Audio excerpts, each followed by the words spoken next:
The top 10 worst restaurants or restaurant categories for delivery drivers.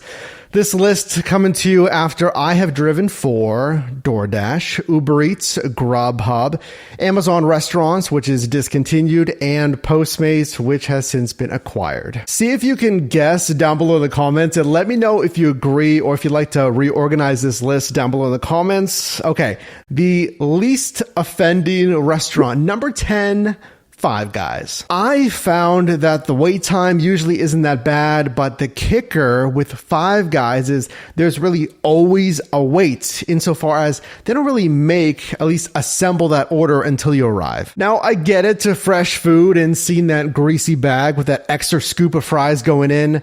I get it, but because of that, there's basically always some kind of wait. Number 9, our first category that I'm grouping together as the mid-fancy restaurant. This would be your Olive Garden, your Red Lobster, your Bravo kind of places.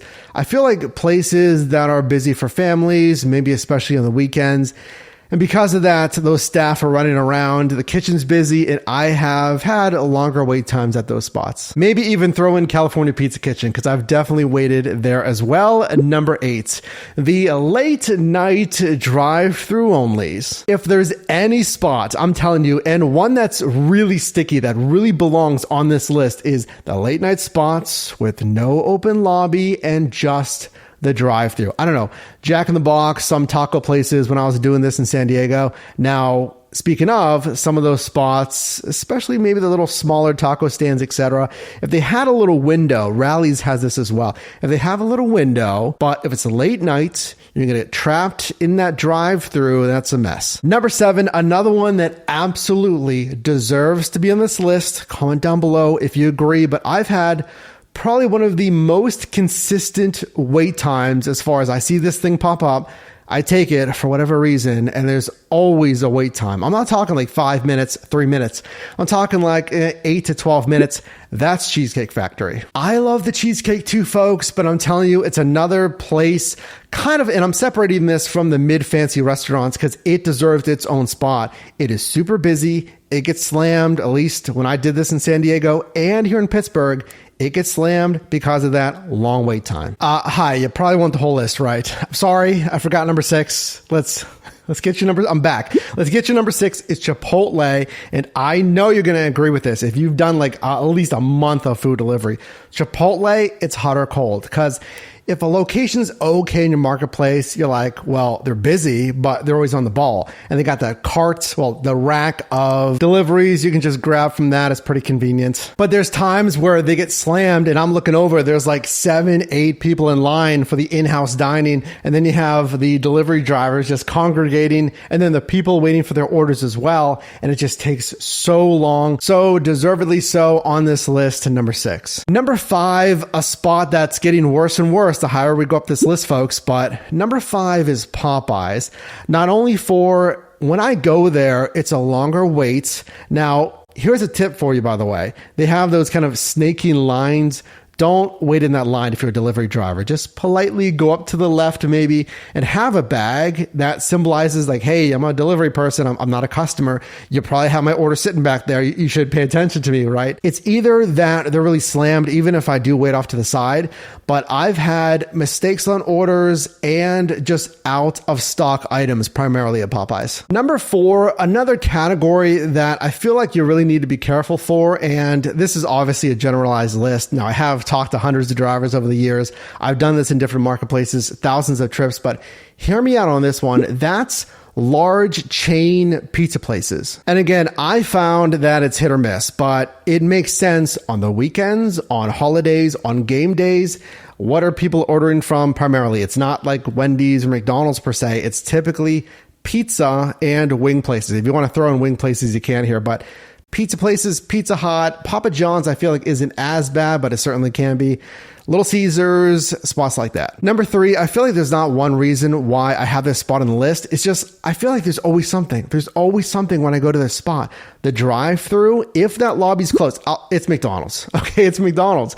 And the reason it's so high up on this list is I've picked up at multiple McDonald's and the hours of the business say the lobby's supposed to be open and the lobby's closed for whatever reason. And that would make more sense over heavy lockdowns and closures, but that's just not the case anymore. And I heard someone call it the walk of shame. When you park, you get out of your car because there's a wraparound line in the drive-thru and that lobby's closed. And it shouldn't be closed. And I've had this happen. Let's roll into our next spot because number 2, it's Wendy's.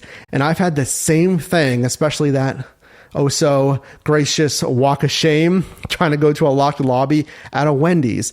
And I'll tell you, when I was doing DoorDash, the only time that my red card declined twice, at least, it was at a Wendy's. And I even remember my last pickup at a Wendy's, and frankly, I don't take much of any McDonald's or Wendy's or the next one that we're going to see.